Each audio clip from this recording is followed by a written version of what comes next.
Hey, you might not know this, but relationships are hard. I don't know, has anybody ever experienced the fact that relationships don't always work out the way that we would like them to?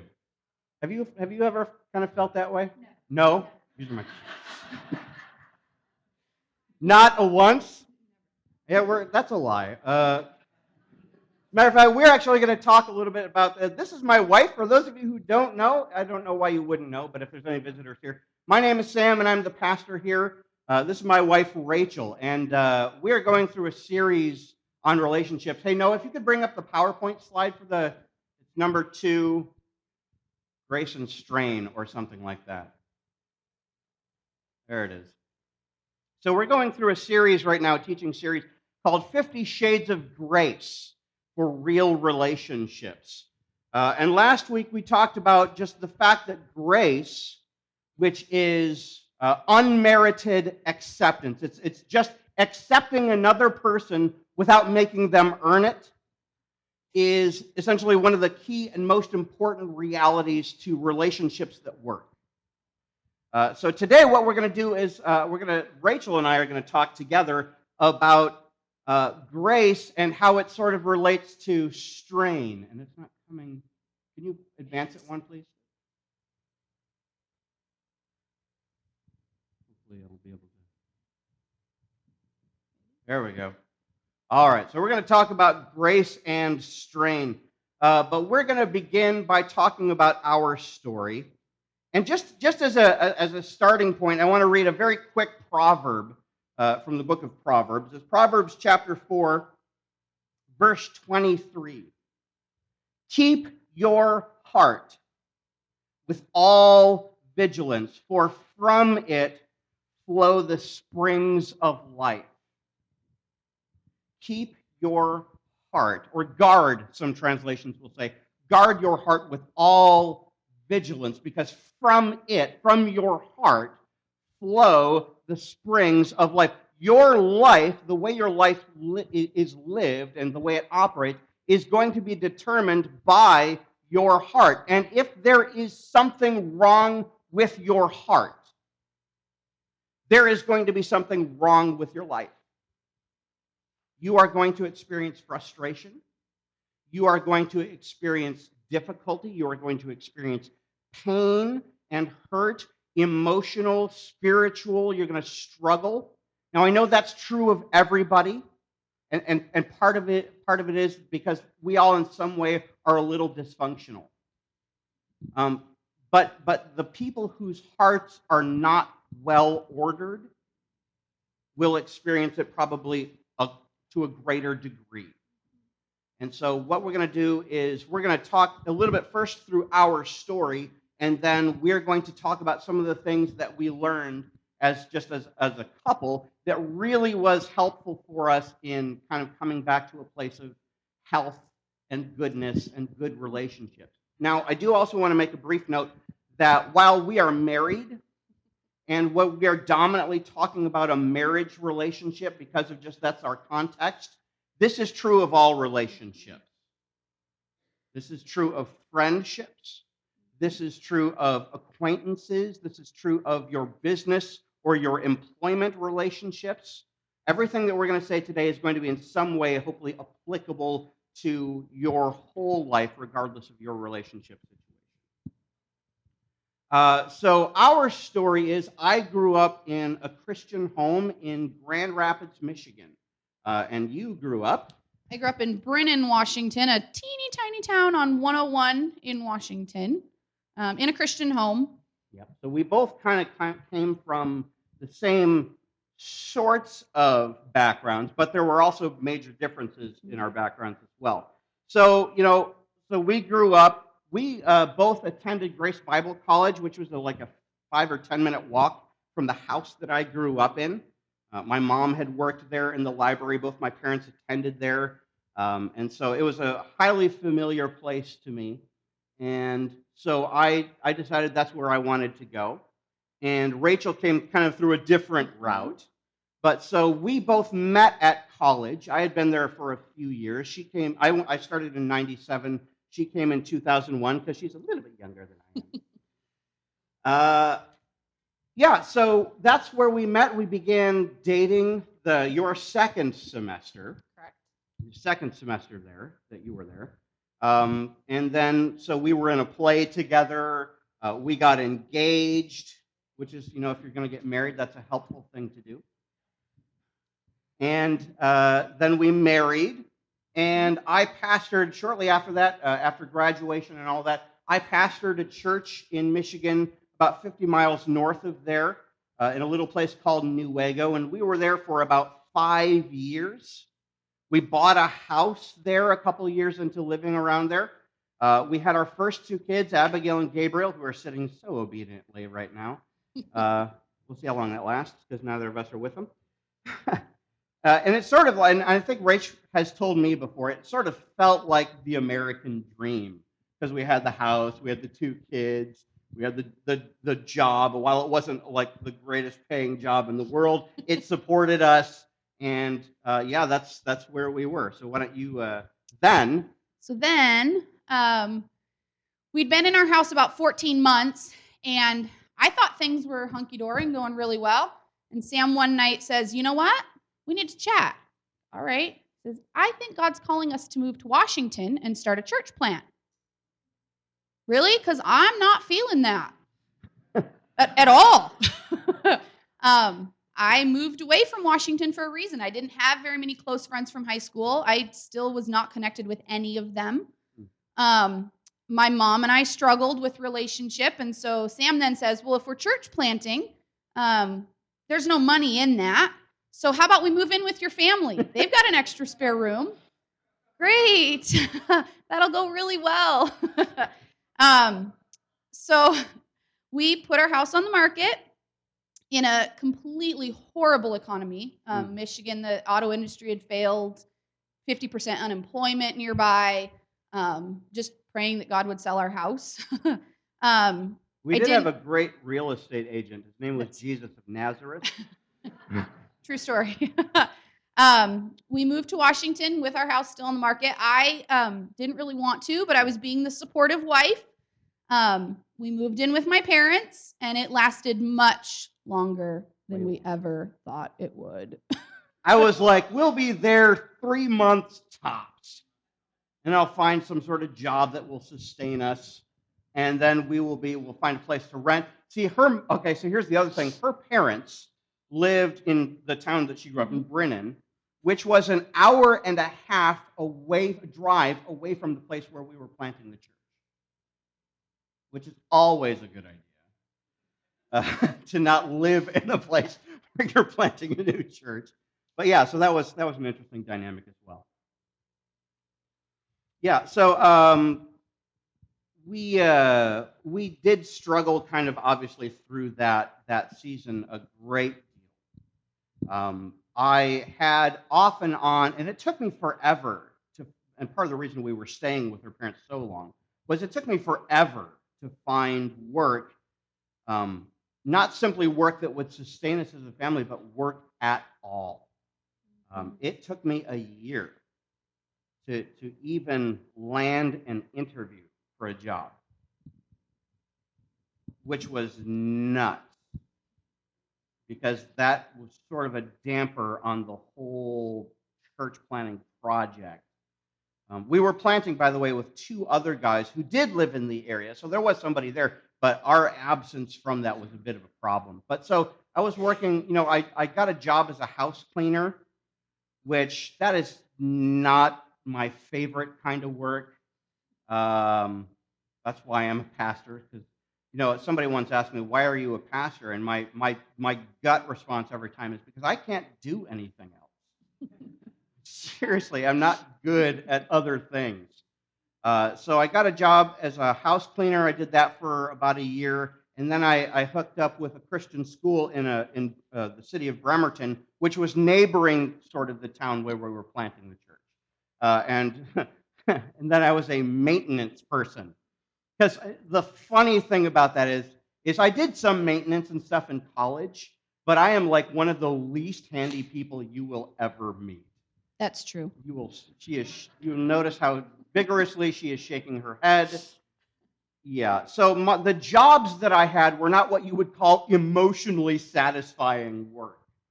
And that started to really wear on me quite a bit. Um, and I started to uh, come under probably what you would probably term as a depression. It was not pretty what was going on inside my soul.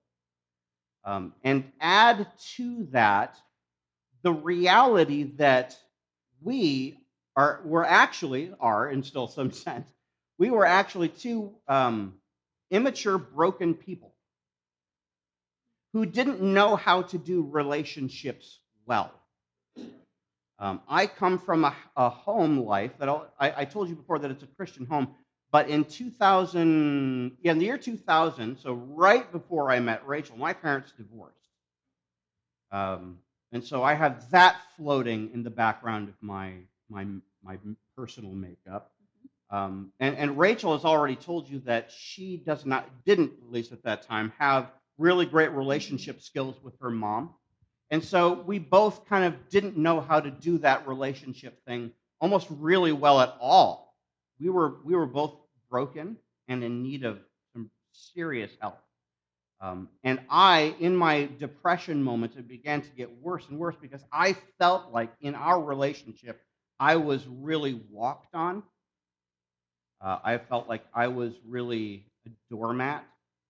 I felt like it just it wasn't good.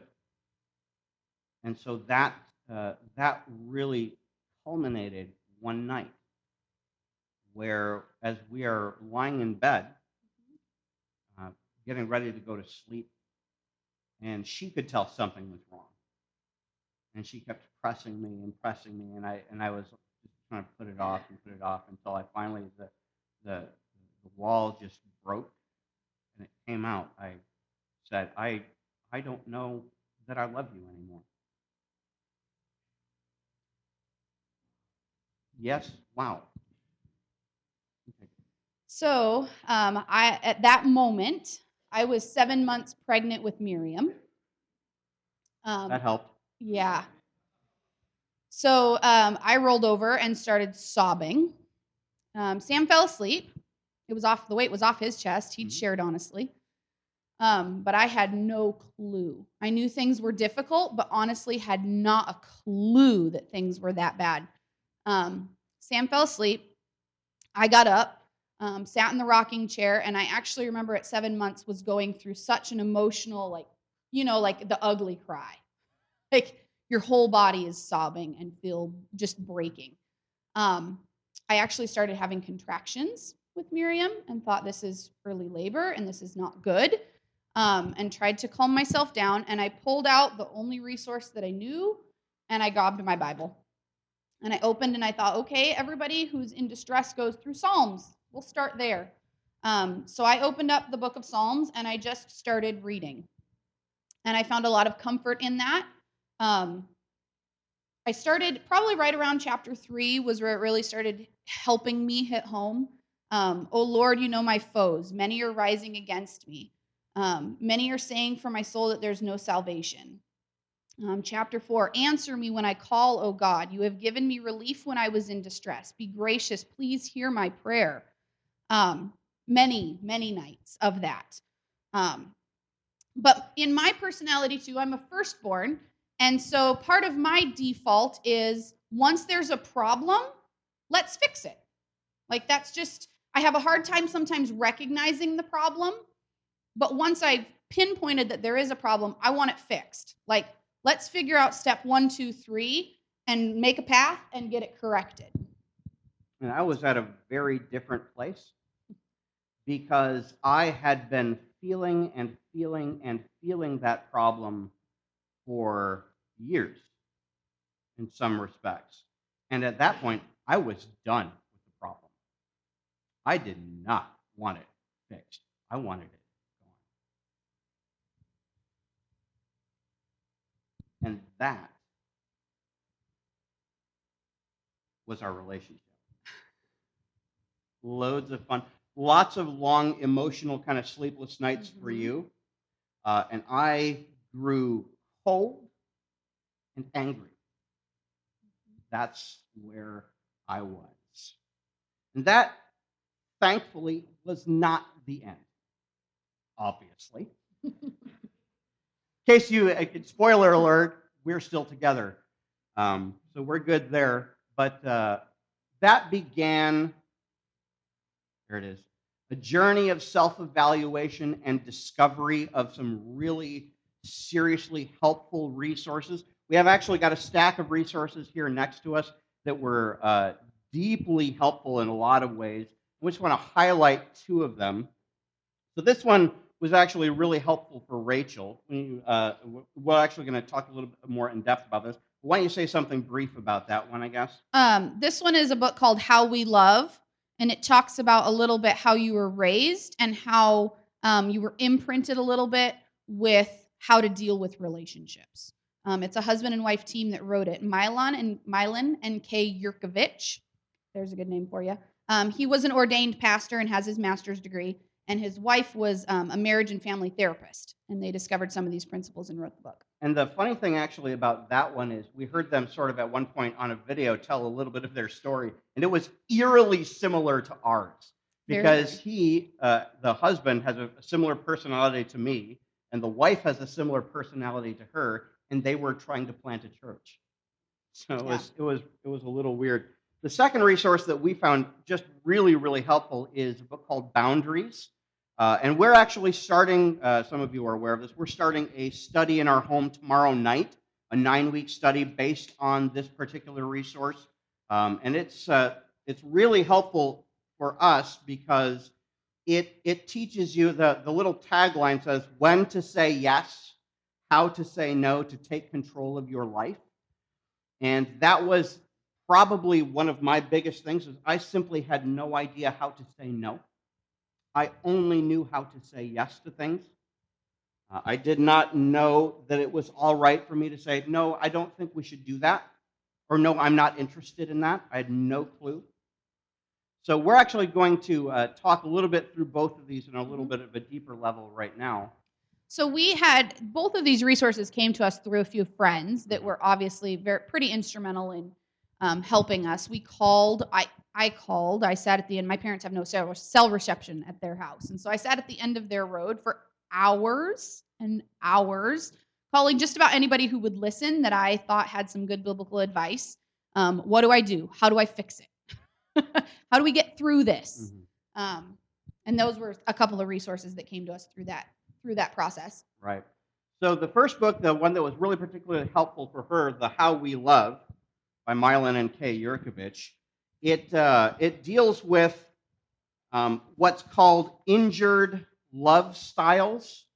There are 5 different kind of ways in which people out of their injury will relate to each other. And they usually have to do with how people deal with anxiety caused by relationships. And I want to read really briefly here Philippians chapter 4, verses 4 through 9, which says, "Rejoice in the Lord always. Again, I will say, rejoice. Let your reasonableness be known to everyone. The Lord is at hand. Do not be anxious about anything, but in everything, by prayer and supplication, with thanksgiving, let your requests be made known to God. And the peace of God, which surpasses all understandings, will guard your hearts and your minds in Christ Jesus." Sort of an echo of Proverbs 4. "Finally, brothers, whatever is true, whatever is honorable, whatever is just, whatever is pure, whatever is lovely, whatever is commendable, if there is any excellence, if there is anything worthy of praise, think about these things. What you have learned and received and heard and seen in me, practice these things, and the God of peace will be with you." And part of the problem with all of these injured love personalities that we're going to walk through really briefly here is that all of them are what I would refer to as anxiety specialists. They specialize in trying to treat the difficult stuff that comes up in our lives and relationships in a way that simply will not help. All right, so why don't you talk about the first one? Because I am one. Because you am one. Hard to see that. Sorry. Oh, that is. It says it's an avoider. They're independent. They avoid emotion. They avoid emotions and the needs of self and others.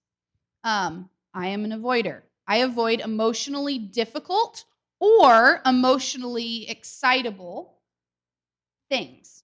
So, and again, these are injuries. These are things that are not helpful in our relationships.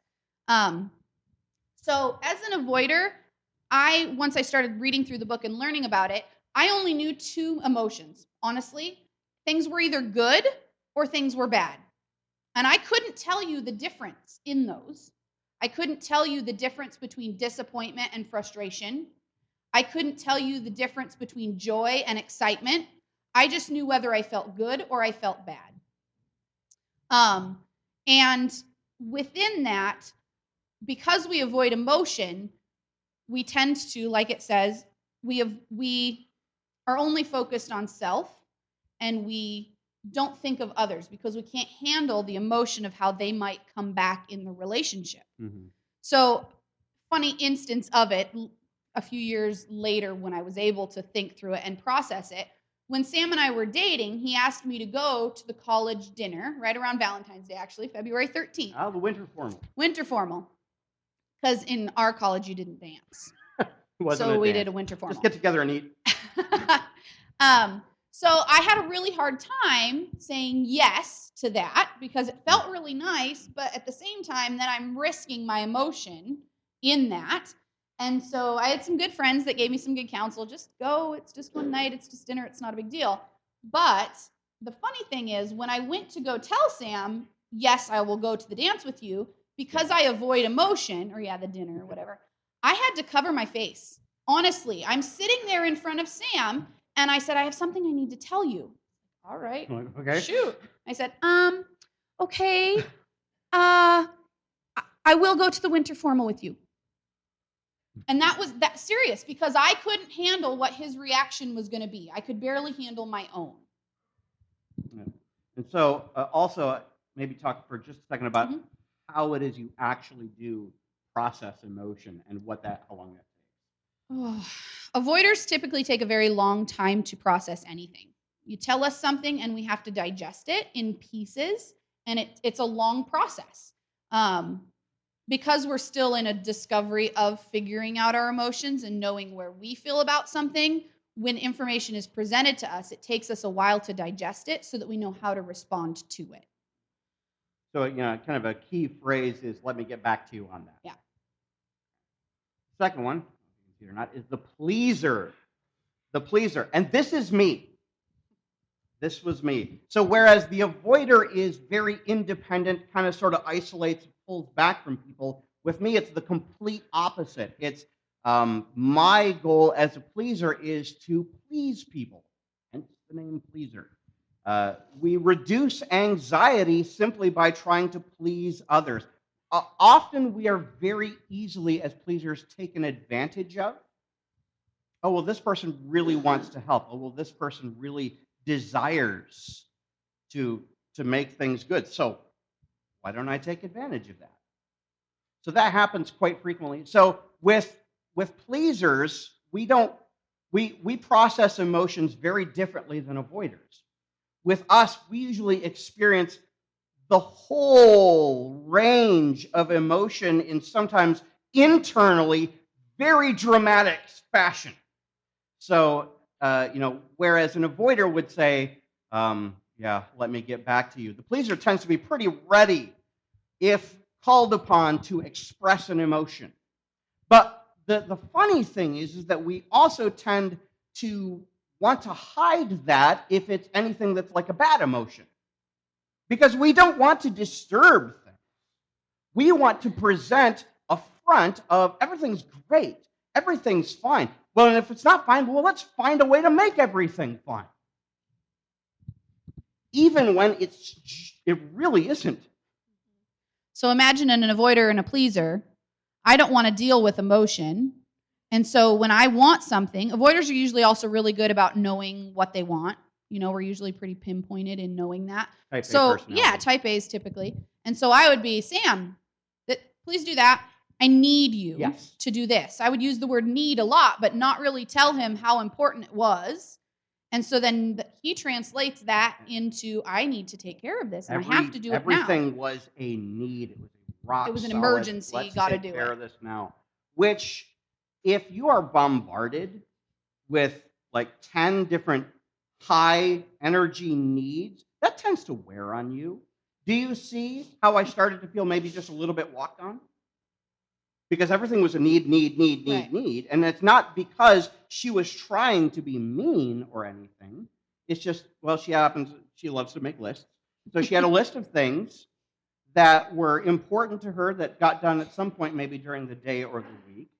And maybe they weren't all the super highest need in the world, but that's how I took them. And for those of us that struggle with expressing emotions, because he never said no, I didn't know. Yep. Things are even keel for me, right? Because I stay pretty constant and steady all the time in emotion.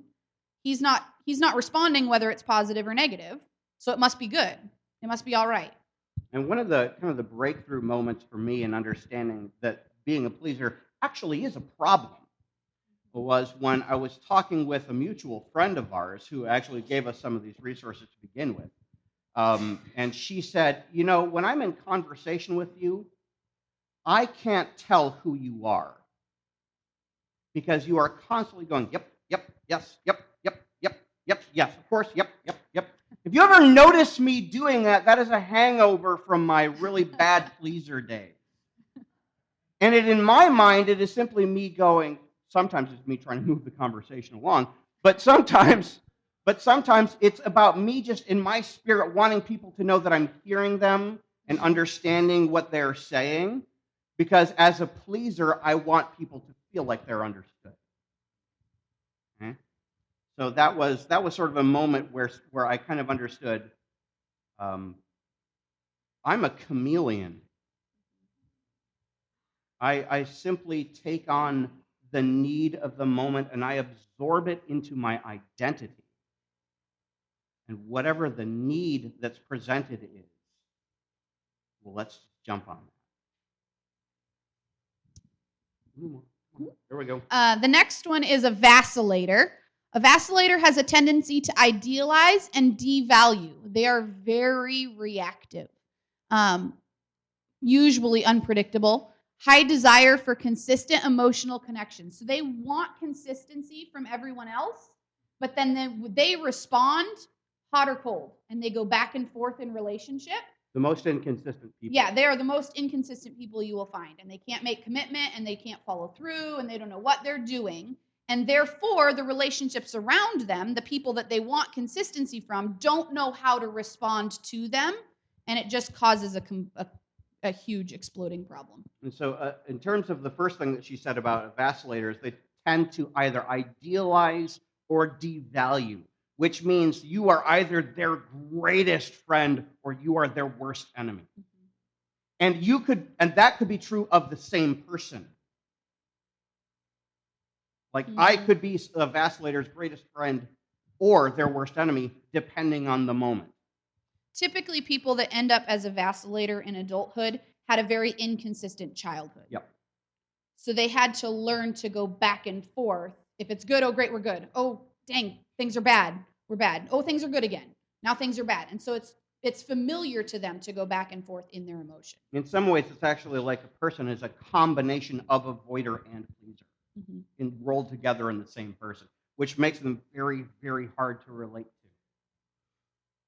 All right, well, let's talk about, well, that's weird that it did that. Let's talk about the victim. These are the kind of people that fearfully yield to everyone around them simply to keep the peace. They are trapped in the belief that they are bad, that they are flawed, that they are defective, and they are super ready to just simply accept the blame.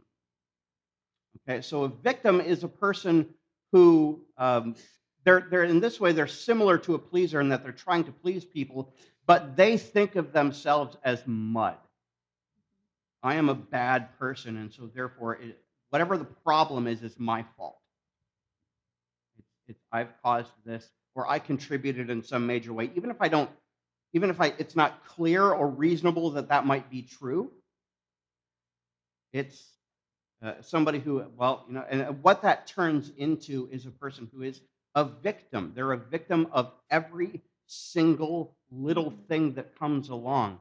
And eventually, these are the people who you really got to watch them because they can blow up. Because watch somebody who's been stepped on and stepped on and stepped on and stepped on and stepped on for a long period of time. And you're like, oh, they're the most compliant people in the world. And then one day, they turn into Hitler. They turn into an atom bomb. And you never see it coming, except for maybe a few moments before it does. Yeah. The next one there is a controller. A controller dominates to reduce their anxiety. They need to be in charge because only one alternative exists in their mind: to be controlled. They either have to control or they're going to be controlled, and that's not a good option for them.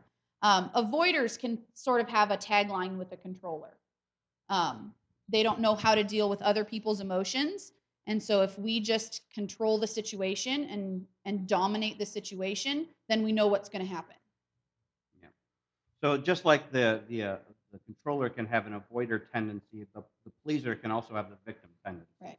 So none of these are like rock solid categories where a person is always going to be 100% pleaser or controller or whatever. Sometimes there's a mixture of these things.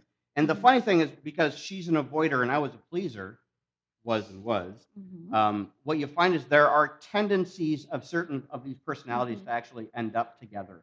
And avoider-pleaser is a very common coupling that you find out of these injured styles. And these are injuries that we're talking about. It's very easy sometimes for people to try to take these and go and put a positive spin on them. Okay, so like I'm not a pleaser. I'm somebody who is a very caring human being because I like to care for other people. I'm trying to remember what I did for last night. That's okay. A controller. I'm a type A. I want to get things done. Right? That would be a controller. An avoider. Things are just steady and even keel. I've got a handle on this. We're a vacillator. I don't vacillate. I'm flexible. Right. So there are ways that people try to put a positive spin on these things that are very unhealthy realities. There's one more that is actually not an injury that probably should be noted, which is called a secure connector. This is the kind of person who is very aware of both the self and others and can differentiate between those two. They're comfortable with both connection and separateness. So just as the avoider is very independent, is comfortable with separateness, but not with connection, and just as the pleaser is very comfortable with connection, but not separation, the secure connector is a person who is actually is an even-keeled relationship kind of oriented person who they don't have to take on every problem. They don't have to be responsible for everyone. They are secure within their identity of simply who they are. So these are the different kind of personality styles that you will run into of brokenness and difficulty and just having a really hard time being in relationship. And then, of course, the secure connector, who's a person who actually can do relationships in a very healthy way. And I have met very, very few, I will say, people who I consider secure connectors. There have been a handful here and there, but for the most part, not so much. And I think it's something too, like they get so ingrained in you that it becomes that pattern and that habitual pattern. And so I still have tendencies of being an avoider. When a difficult situation comes up, I want to run and hide and not deal with it. And I want to please. Right. So, I mean, it's a process and a journey, and it can manifest for different people differently. Yep. I might be an avoider, Abigail might be an avoider, but how that manifests in relationship might end up looking a little bit different because we are two different people. Yep, very true. So that the how we love kind of material, the injured personality styles, was very helpful, especially for her, but I got a good amount of benefit out of it as well. But the one that was really helpful for me was boundaries. Think of yourself as a piece of property, and adjoining you is somebody else's piece of property, somebody else's, I guess, self. Now, how do you differentiate between yourself and somebody else? Well, that's why we put up things like fences. Now, I don't want you to look at this one right here. This is, have you ever been to somebody's house and they have one of those little gardens and they have a little fence that's like this tall around their garden? One of the things that was sort of helpful for us in understanding boundaries was to understand everybody's boundaries sort of look different. Okay? A boundary will define who you are and who you are not. But if your boundary is this, is one of these little garden fences that anybody could step over onto your property at a moment's notice, it doesn't really do much for you. And that was my boundary. I had boundaries, but it was, yeah, come on over to my yard. Don't even mind the little fence. It's fine. Just come on over. And maybe if you had overstayed your welcome, I had a hard time telling you that. But that's one of the realities. So that was one maybe type of boundary. That's an unhealthy one. More of a healthy-looking boundary. Just get it to come there. Backwards. Is something that looks a little bit more like the picket fence. It actually does a good job of separating my yard from your yard. You can actually see bits through it. There's a gate if you want to invite somebody in or want to invite them to leave. So what you're looking at, this is a little bit more of a healthy boundary. You can start going the other way, though, and having maybe a little bit more of a stone wall. You have a serious boundary that it's hard for people to get in your yard. Like a little bit like a miniature Great Wall of China. It kind of goes on, and you don't know exactly where the gate is. And it's hard for people to get to know you. It's hard for people to kind of get acquainted with who you really are because they can't see over your fence. And once they're in, it's hard for them to leave. It's hard for them to leave. Yes, that's the other. A little bit more like that controller. Yep. Yeah, because now that you're over on my property, you're mine. This, my rules, my house, sort of thing. And then there's me. with a castle wall and a moat, probably with alligators and lawyers with waivers that say, if you want to come in, you have to sign this in triplicate and get it mailed into our office by next Thursday, or you're not coming onto this property.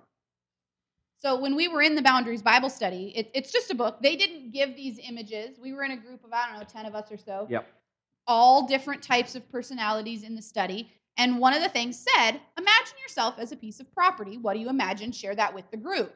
And I was shocked when Sam and my friend said, I just got this little picket fence and it's so pretty. And I was like, a picket fence? Anybody can get over that. I am like a castle with a moat. Like immediately in my mind, that was what I pictured as a piece of property that's safe and secure for me. Yep. Again, not healthy. Yes. Right? These are not healthy. Yeah. Think about what your house looks like. Yeah, what your property looks like. So anyway, with the boundaries, there are healthy boundaries and there are unhealthy boundaries. As followers of Jesus, we are called to love our neighbor. You can't love your neighbor with a moat and a castle wall. You can't love your neighbor with a tiny little picket fence that anybody could come over onto your property at any time and essentially define you. So there are healthy boundaries and there are unhealthy boundaries. And the part of the trick is basically discovering where exactly you are in regards to that. And so when we start our boundary study tomorrow night, that's what we're going to, in part, begin to explore. Is what is a boundary? What's a healthy boundary? What's an unhealthy boundary? Is it okay to say no to people? Is it okay to say yes to people? How do we honor God in doing that? And so that's going to be a large part of the discussion.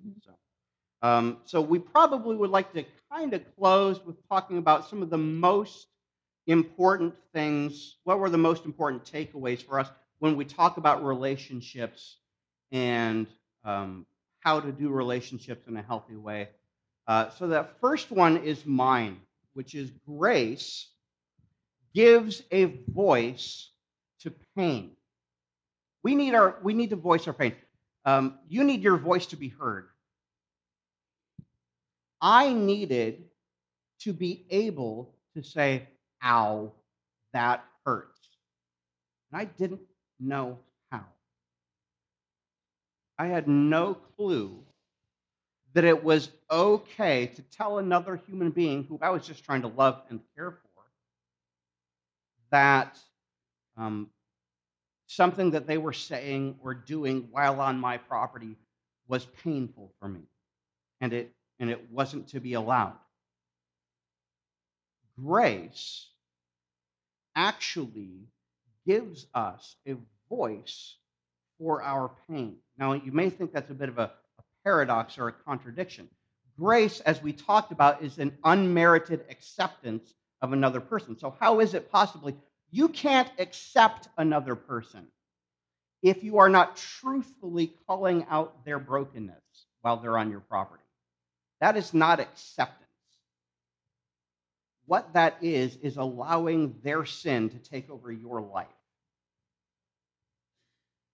There is no operation of grace without the voice of truth. And that's one of the things that was really helpful for me is I could actually say, ow, that hurts. And for me, track back just a tiny bit. The big castle. I learned that I was a person that I had a lot of acquaintances and very few close friends and nobody in between. Everybody was an acquaintance. I would love to sit down and do dinner with anybody. But I had like 2 or 3 friends that I really felt I could chat with. And I didn't know what it looked like to still be a friend with someone, but not be like super intimate and they know a lot of details. And so I had to learn between those two extremes, like the good and the bad, that there's a gradient phase in there. The biggest takeaway that I had was that there is hope. If you're here today and you're struggling and you don't think that you can see the light at the end of the tunnel, there is hope. Jesus gives us hope, guys. You don't have to stay in pain. You don't have to stay in brokenness. You do not have to stay one way or the other where you feel like you can't have any close friends or you only have a few and you can't relate to anyone else. Okay? They kind of joke about when God closes a door, he opens a window, right? Our life, there was no window. There was no door. We were in a hallway with no light. That's how I felt. I'm sitting at the end of this corridor at the end, and there is I don't see a way out. I don't see a positive way out. The negative way out isn't an option. And yet, there is hope. God can revive something when you feel like it is totally dead and gone. Yep. Absolutely. Grace is for reconciliation. That's why God gives us grace. To put back together that which is broken and separated. Grace is for reconciliation.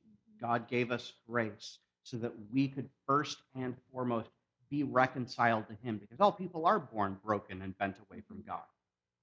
Every single one of us broken and bent away from God, and God sent his son Jesus to give us grace so that we could be restored to him when we say yes to Jesus, when we say, yes, Jesus, I will follow you, I trust you, I believe you. But grace is for so much more. It is for the bringing back together of every nook and cranny of brokenness in our very broken world and in all of our relationships.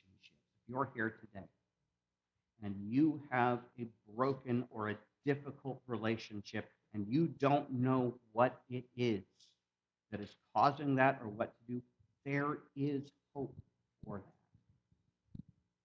And it's likely because you're contributing to the problem, but so are they. Reconciliation, for the most part, is when 2 broken people or more come back together after experiencing a great amount of pain. And it's a long road. Yeah. Don't get me wrong. It's not an overnight fix. Like Sam did a couple of weeks ago, grace and truth. You have to have grace in the relationship, right? You're still going to mess up, and that's okay. Yep. You ask forgiveness, and that's hard, but you do have to have that grace. But you also have to speak truth in love and be honest in the relationship, and it takes time. It's not an overnight fix.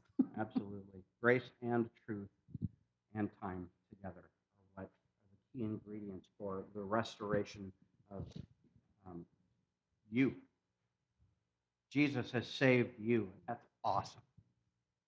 But he also wants to continue to put you back together because you're not done. And I'm not done. And we still struggle a lot, I think, with our past brokenness and our past injured love styles, but now we know them. Now we know how to spot them when they show up. And we can call each other on them. You're being an avoider today, honey. Sam? Sam? Yeah. Well played. Well played. And there are days when it's just easier for me to just please rather than say, ow. So let's talk about some questions. Actually, instead of questions for reflection, some of your next steps. Evaluate yourself. These are printed for you in your bulletin.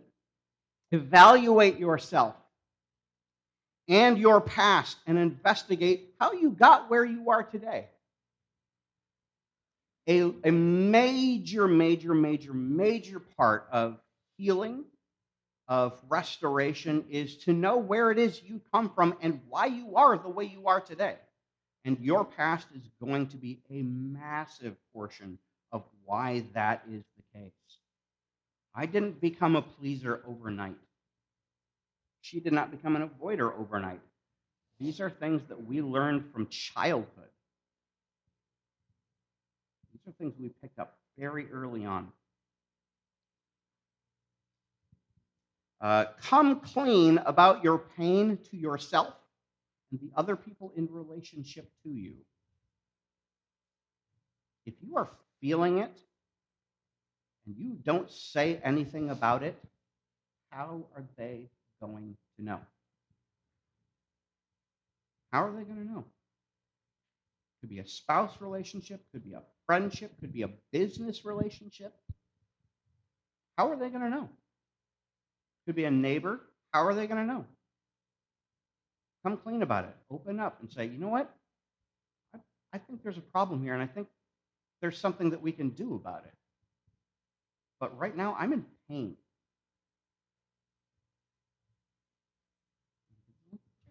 Number 3, take the time to engage with one of the resources that we've mentioned today, or another one. There's tons of stuff out there, Like I guys. said, we got a stack of them. And share what you've learned about yourself with at least one other person, openly addressing your past and your present hurt with some grace and truth.